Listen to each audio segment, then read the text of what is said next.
This is Isabel Vetter with Music Mastery. Today we'll be going over a 1 to 2 octave chromatic scale for the French horn. So chromatic scales are, you know them, you love them. They're a great warm-up technique to put into your everyday warm-up that you do just to get them down and make sure you have all the fingerings. So today we'll be going over firstly the 1 octave one, and a great place to start for that one for the French horn is just on middle C, which is the C right below the treble clef staff. And so it sounds like this, and it's just open. So a nice mid-tone. And so for this chromatic scale, we're going to be going that C to the C that's the second to last space in the treble clef staff. And so for the double French horn, which is what I'll be playing today, you switch to the trigger fingerings once you get to the A flat or the G sharp. So we're going to begin by just doing the C to G at the beginning, just like before we switch into trigger fingerings. And so it goes a little like this, and I'll say the note names. So we have, and this is no trigger for any of these first ones. So we have C, C sharp, which is 1 and 2, and then D, which is 1, and then E flat, which is 2, and then E natural, which is open, and then F, which is 1, F sharp, which is 2, and then G, which is open. And then to get up to that next C, now we're going to add the trigger for all of these notes. So now it's, after that G, A flat, which is trigger 2, 3, A natural, trigger 1, 2, B flat, trigger 1, B natural, trigger 2, and then C, which is trigger open. So I'm going to play that real quick, and I'll go nice and slow and see what the best angle for my fingers would be, maybe over here. And I'll take off the ones that I'm not playing. My thumb, just know that we don't add the thumb until I get to that A flat after the open. So.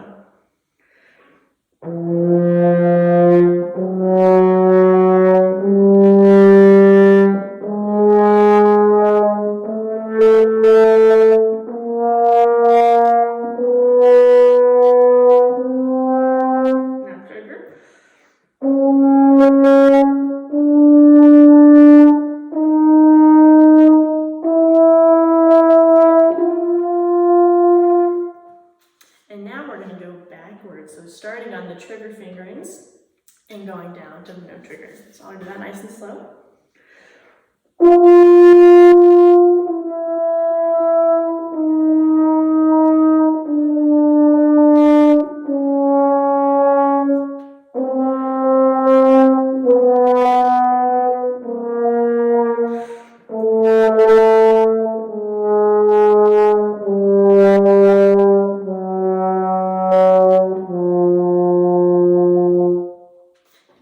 There's the 1 octave scale, and you can do that starting from any note. You could even start on an F sharp if you wanted to. It just depends on how high or how low you can go. So now for the 2 octave chromatic scale, I'll be starting on the G that is below that C. So instead of starting here, we're going to go down to G. And G is just open. So I use, there's some alternate fingerings, but for me what works best on my horn is just open. So no trigger, no nothing. And so same thing as with the C one, we will not add trigger until we get to that A flat above that. Not this G, but the next one that we hit. And so how this is going to go is G is open, and then A flat, 2, 3, no trigger, and then A natural, 1, 2, B flat 1, B natural 2, C, and then you do the same fingerings up to that G, and then the A flat above that where we start adding the trigger, and then the A natural, and then B flat, B natural, and then we're at that C, but we got to keep going because it's a 2 octave scale, so you got to get back to the G. So now we're at C sharp, which is trigger 2, 3, and then D, which is trigger 1, 2, and then E flat, trigger 1, E natural, trigger 2, and then F, which is trigger 0, F sharp, trigger 2, and then we're at G, which is just trigger 0 again. So I'm going to start from that low G that we began with and go all the way up to there nice and slow.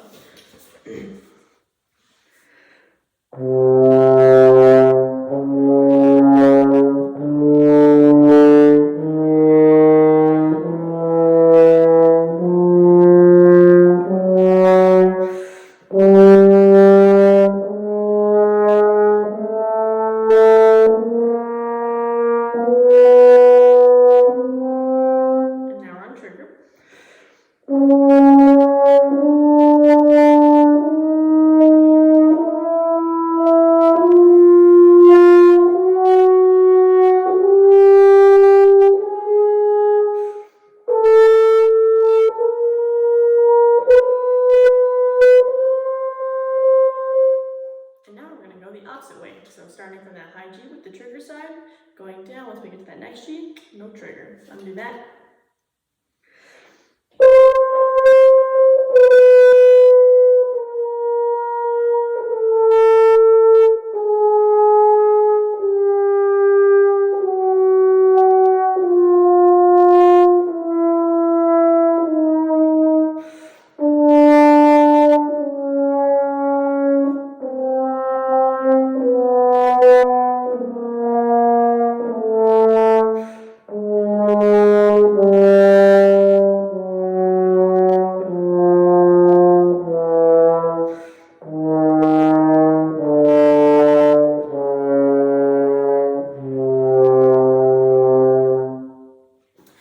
There is the 2-octave chromatic scale. Once again, you can start at any note that you want. It just depends on your own skill level. And there's always great options to look at pictures of fingerings. If you get a little confused, you can just Google that up. That's what I did when I was first beginning. And then once you get it down, then you're pretty good. And just doing the chromatic exercises really helps with getting it embedded in your brain, just all these different fingerings. So that's it. I hope that you enjoyed this video, and if you want to see more of this kind of stuff, go to musicmastery.band. And I just hope that this was a helpful video and you could get some good advice from this. Thank you.